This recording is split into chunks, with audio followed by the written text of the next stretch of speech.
ভোটের সময় খড়গপুর শহরের একটা মামলায় জামিন পেলেন বিজেপির রাজ্য সাধারণ সম্পাদিকা অগ্নিমিত্রা পাল।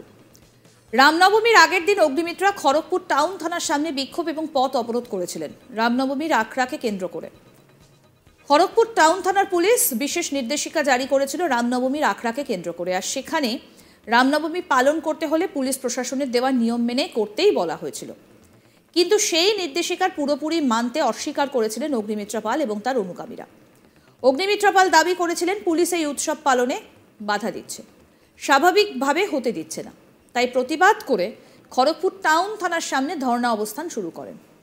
সেখানে উপস্থিত টাউন থানার আইসিকে আঙুল উঁচিয়ে বেশ কিছু কথা বলেছিলেন, যা অভব্য আচরণ বলে অভিযোগ ছিল তার বিরুদ্ধে। পুলিশ বারবার জানিয়েছিল এই উৎসব পালন করতে হলে হাইকোর্টের দেওয়া নিয়ম মেনে করতে হবে, সবটাই হাইকোর্টের নিয়ম, কিন্তু তা মানেননি অগ্নিমিত্রা। প্রতিবাদে পথ অবরোধ বিক্ষোভ দেখিয়েছিলেন অগ্নিমিত্রা পাল সহ বিজেপির কর্মী সমর্থকরা। তাতেই একটা মামলা রুজু হয়েছিল। সেই মামলায় শুক্রবার 21শে জুন খড়গপুর মহকুমা আদালতে হাজির হন অগ্নিমিত্রা। বিচারক তার জামিন মঞ্জুর করেন। এদিন আদালত থেকে বেরিয়ে অগ্নিমিত্রা বলেন, মমতা ব্যানার্জির আশীর্বাদে এটাই আমরা পেয়েছি। বিজেপি যারা করবে তাদের প্রতি সপ্তাহে কোনো না কোনো কোর্টে হাজিরা দিতে হবে। আমাকেও আসতে হয়েছে খড়গপুর মহকুমা আদালতে রামনবমী ইস্যুতে প্রতিবাদ করায়। আলাদা নিয়মে প্রতিবাদ করেছিলাম বলেই এই কাণ্ড। প্রতিবাদ করলেই মমতা বন্দ্যোপাধ্যায় আমাদের মুখ বন্ধ করে দিতে চাইছেন, মুখ খুললেই কোর্টে আসতে হবে। কি বলেছেন বিজেপি নেত্রী অগ্নিমিত্রা পাল এই বিষয়ে শোনাবো। মমতা ব্যানার্জির আশীর্বাদে এটাই তো আমরা পেয়েছি। ভারতীয় জনতা পার্টি যারা করবে তারা প্রতি সপ্তাহে কোনো না কোনো কোর্টে তাদেরকে হাজিরা দিতে হবে, এবং আজকে আমাকে এখানে আসতে হয়েছে খড়গপুর সদরের আদালতে। আপনাদের মনে থাকবে যে আমাদের রামনবমীর সময় আমি যখন এই মেদিনীপুর লোকসভা থেকে দাঁড়িয়েছিলাম, তখন রামনবমীর কিছু নিয়ম কানুন স্পেশালভাবে খড়গপুর টাউন পুলিশ তারা আমাদের যারা যারা করে আর কি আখাড়া কমিউনিটির ওপর তারা দিয়েছিল। 4টের বেশি গাড়ি করা যাবে না, 9টার মধ্যে প্রোগ্রাম শেষ করতে হবে, অস্ত্রশস্ত্র যেটা বোর্ডে সাজানো থাকে গাড়ির মধ্যে সেগুলো দেখানো যাবে না, এরকম প্রচুর আলাদা করে নিয়ম করেছিল। সেটার প্রতিবাদে আমরা রাস্তা অবরোধ করেছিলাম। আর প্রতিবাদ করাটা সেটা তো আমাদের গণতান্ত্রিক অধিকার, তার জন্য প্রতিবাদ করলেই কেস। এবং মমতা ব্যানার্জি বোধহয় আমাদের মুখ বন্ধ করে দিতে চাইছেন। মানে উনি যতই অন্যায় করুক বাংলার মানুষের প্রতি, হিন্দুদের প্রতি, আমাদের সংখ্যালঘু ভাইদের প্রতি, কখনো কখনো যদিও উনি করে থাকেন, কখনো ইউজুয়ালি করেন না, আমাদের আমরা মুখ খুলতে পারবো না। মুখ খুললেই এই কোর্টে আসতে হবে।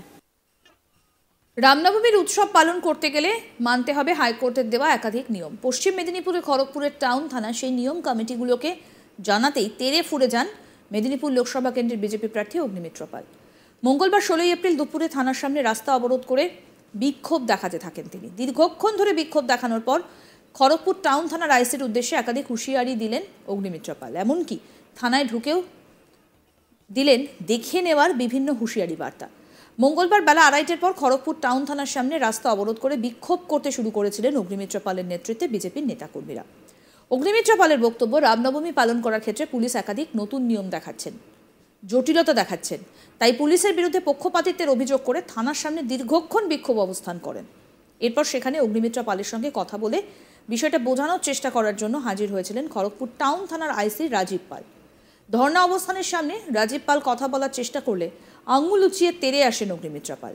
রেগে একেবারে অগ্নিশর্মা হয়ে পুলিশের আইসিকে বলেন, আপনার সাহস হয় কি করে আমার সঙ্গে রাস্তায় কথা বলার?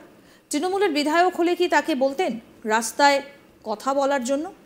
এত বড় সাহস হয় কি করে? দেখুন কি বলেছিলেন সেই সময় অগ্নিমিত্রা পাল। আপনি বলেন কি করে? How dare you say? How dare you talk to me like that? আপনি আমাকে বলছেন রাস্তায় দাঁড়িয়ে কথা বলতে? আপনারা দেখুন আজকে পশ্চিমবঙ্গে কি অবস্থা দেখুন। আপনাকে ম্যাডাম বললাম আপনি বলতে চাইবেন কম্পিউটার। আপনি আমাকে কি বললেন? বলুন কি বলতে চাইছেন এখানে বলুন। আপনি রাস্তায় দাঁড়িয়ে আমার সাথে নেগোশিয়েট করছেন? রাজীব পাল দেখুন, আপনারা দেখুন আজকে শোনো, আপনি আমাকে রাস্তায় দাঁড়িয়ে কথা বলতে বলছেন? দাদা, আপনি টিএমসি বিধায়ককে আপনার সাহস হবে রাস্তায় দাঁড়িয়ে কথা বলতে বলার? টিএমসি নেতাদের দেখেই ঘরে বলেন কি করে? আমি আপনাকে How dare you say? How dare you talk to me like that? Position আছে কিন্তু আপনি আমাকে বলছেন রাস্তায় দাঁড়িয়ে কথা বলতে? আপনারা দেখুন আজকে পশ্চিমবঙ্গের কি অবস্থা দেখুন। আপনাকে ম্যাডাম বললাম আপনি এখানে বলতে চাইবেন কমফোর্টেবল। আপনি আমাকে কি বললেন? বলুন কি বলতে চাইছেন এখানে বলুন। আপনি রাস্তায় দাঁড়িয়ে আমার সাথে নেগোশিয়েট করছেন? রাজীব পাল দীর্ঘক্ষণ ধরে আইসি নমনীয় থাকলে অগ্নিমিত্রা পাল নানাভাবে মেজাজ দেখাতে থাকেন পুলিশের আইসিকে। পরে ফের পুলিশের অনুরোধে তিনি থানার ভেতরে কথা বলার জন্য যান। সেখানেও কথায় কথায় খড়গপুরের এসডিপিও সহ আইসিকে বিভিন্ন রকমের হুঁশিয়ারি দেন। হাইকোর্টের দেওয়া রামনবমী পালনের নিয়মাবলী না মানার কথা উল্লেখ করে অগ্নিমিত্রা পাল বলেন, এসব নিয়ম পুলিশের বানানো।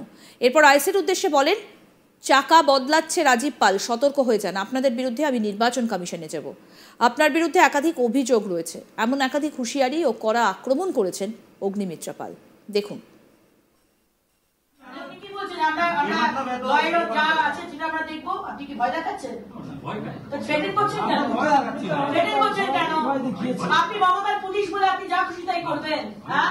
চাকা বদলাচ্ছে রাজীব পাল মহাশয়, সতর্ক হয়ে যান। বললাম তো চাকা বদলাচ্ছে, সতর্ক হয়ে যান, সতর্ক হয়ে যান। আপনার নামে বহু কমপ্লেন আমার কাছে এসেছে, সতর্ক হয়ে যান। আর আপনার নামে আমি চিফ ইলেকশন কমিশনকেও আমি কমপ্লেন জানাবো। আপনাকে আমি আগেও বলেছি, আমি কমপ্লেন জানাবো। পরে সাংবাদিকদের সামনে অগ্নিমিত্রা পাল বলেন, গত 50 বছর ধরে রামনবমী যারা করে আসছেন তাদের উদ্দেশ্যে নতুন নিয়ম বলছে খড়গপুর টাউন থানা। শুনুন কি বলেছিলেন তিনি।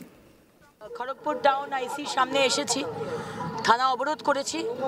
কারণ কি আজকে এতদিন ধরে আখাড়াদের সাথে মিটিং হচ্ছে, কিন্তু এই চটিচাটা পুলিশ, এই এখানকার মেদিনীপুরের চটিচাটা এসপি ধৃতিমান বাবু আর তার চটিচাটা এই রাজীব পাল, আগামীকাল হচ্ছে রামনবমী, আর গতকাল তারা নোটিশ দিচ্ছে যে তারা আমরা ডিজে বাজাতে পারবো না, আমরা এতগুলো গাড়ি থাকতে হবে, তার বেশি গাড়ি হলে চলবে না, অস্ত্র শস্ত্র দেখাতে পারবো না, আরও অনেক কি বোর্ড লাগাতে পারবো না। লাস্ট 2 মাস ধরে আপনাদের মিটিং হচ্ছিল, সব কিছু অ্যারেঞ্জমেন্ট হয়ে গেছে, আপনি এখন আগের দিন 24 ঘন্টা আগে বলছেন। আর যখন মুহররমের সময় যখন এরকম করে ছোড়া দেখানো হয়, তখন তো আপনারা বারণ করেন না। তো ভারতবর্ষের নিয়ম তো সবার জন্য এক, পশ্চিমবঙ্গের নিয়ম কি হিন্দুদের জন্য আলাদা আর এক সম্প্রদায়ের জন্য আলাদা? সেটা তো হতে পারে না। তাই আমরা এখানে অবরোধ করেছি। আমরা আমাদের দাবি, আমাদের ডিমান্ড যে এই নোটিশকে উইথড্র করা হোক। দেখতে থাকুন আজ তাক বাংলার ইউটিউব চ্যানেল, সাবস্ক্রাইব করুন।